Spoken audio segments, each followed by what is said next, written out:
কোনো ফ্রেন্ডে বাবা ফোন দিছে, আমার খুব খারাপ লাগতো। আমার বাবা তো ফোন দিবে না, বা আমার ফোনে কোনো নাম্বার সেভ করা নেই বাবা লেখা যে আমাকে ফোন দিবে। তো মাঝে মাঝে আমি বলতাম কি, আমার একটা ফ্রেন্ডের দোস্ত, আমি তোর নাম্বারটা 10 মিনিটের জন্য বাবা বলে সেভ করি, মানে তুই যখন ফোন দিবি আমার ফোনে লেখা উঠবে বাবা, তারপর ফোনটা কেটে দিস।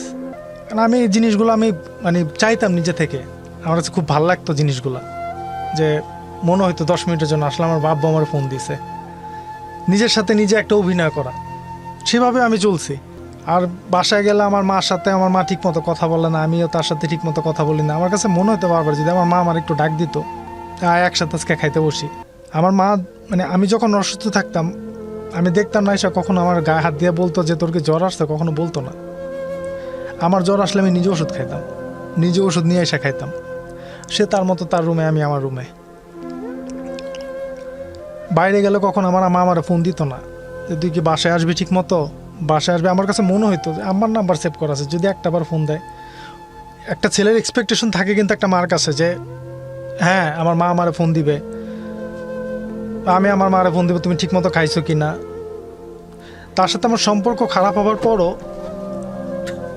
আমার মনে আছে 2017 বা 18 সালের দিকে আমি মাদার ডেতে তার জন্য একটা গ্লাস গিফট করছিলাম। না থাক তার সাথে আমার ভালো সম্পর্ক, আমি ওই গ্লাসের প্যাকেটের উপরে সুন্দর করে লিখছিলাম ইংলিশে যে আই লাভ ইউ মম। আমি এই গ্লাসটা নিজে গিফট করছিলাম আমার মাকে। যদি তার মনটা একটু গলায় আমার জন্য, যদি আমি যে ভালোবাসাটা তার থেকে চাইতেছি যদি একটু তার ভিতরে এটা যদি একটু ফিল হয় যদি সে আমার আগের মতো ভালোবাসে, চাইতাম। কারণ আমি তো ভাই তার থেকে একটা ভালোবাসা চাই, সে তো মা। আমি তারা তো ঘৃণা করতে পারবো না, হয়তো আমি তার থেকে দূরে থাকতে পারবো, ঘৃণা তো ভাই করতে পারবো না, এটা সম্ভব না। আমি সবসময় তার থেকে জিনিসটা চাইতাম।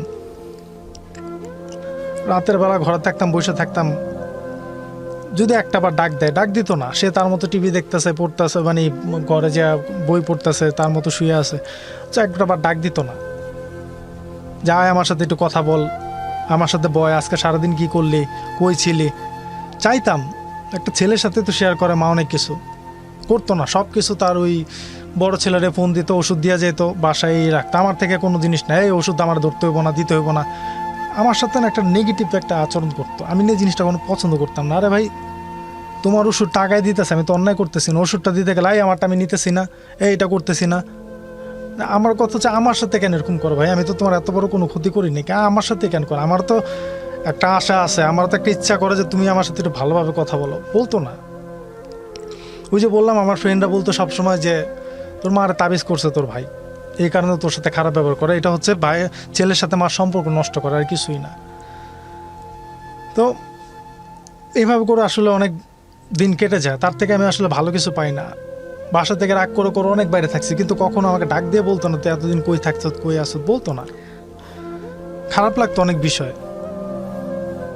আমি একটা ছেলে, মার থেকে অনেক কিছু, আমার বাবা নাই, মার জায়গাটা থেকে তুমি অন্তত কিছু আমার একটু দাও, দিত না। সবার থেকে কতদিন দূরে আছো বনি? আজকে মার সাথে থাকা হয় না প্রায় বছর 3-1 কাছাকাছি। এসব কষ্টের কারণে ওখান থেকে সরে এসেছো? এইসব কষ্টের কারণে না, বেসিক্যালি 2019 সালে 19 সালের দিকে দেখা গেছে আমার বড় ভাই কোনো ইস্যু ছাড়া সে মানে একটা নেগেটিভ কাজ করতে গেছিল, মানে যেটাকে বলো অবৈধ সম্পর্ক। তো অবৈধ সম্পর্ক যখন করতে গেছে কারোর সাথে, আমি সেটার প্রমাণ আমার কাছে ছিল, অনেক কিছুই ছিল।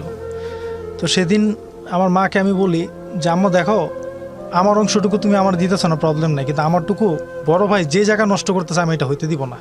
আমি এটা মামাদের, নানাদের যারা আছে সবার কাছে বলে দিব যে তোমার বড় ছেলে এই ধরনের অকারেন্স করতেছে, এবং আমার কাছে প্রমাণ আছে, মিথ্যা কোনো কথা বলতেছে না। বৈবাহিক সম্পর্কের বাইরে কোনো বাইরের সম্পর্ক, যেটা তুমি জানতে, যেটা আমি জানতাম, আমার কাছে একদম প্রমাণ সহ ছিল। তা আমি বলছি যে এটা আমি সহ্য করতে পারবো না। আমার টাকা তুমি যদি বলো তুমি অসুস্থ, তোমার পিছিয়ে যাক, আমার কোনো প্রবলেম নাই, কিন্তু আমার টাকাটা অবৈধ জায়গা নষ্ট করে আমি দিব না। তো সেদিন আমি বাসায় তর্কাতর্কি করি, বাসা থেকে বের হয়ে যাই। রাতে যখন বাসায় ঢুকি, আমার মনে আছে আমার খুব খিদে লাগছে রাতের বেলা, বাসায় ঢুকছি যখন। তো আমি বাসায় ঢুকি, এর আগে থেকে আমার বন্ধুবান্ধব বলতেছিল যে ভাই তুই যেভাবে তোর বড় ভাইয়ের জিনিসগুলো জানোস, সে হয়তো বা জানে, তো সে তোর সরাই দিতে চেষ্টা করব, সে যেভাবে হোক তোর সরাই দিব। তো সেদিন আমি বাসায় ঢুকি, ঢোকার পর আমার প্রচণ্ড খিদে লাগে।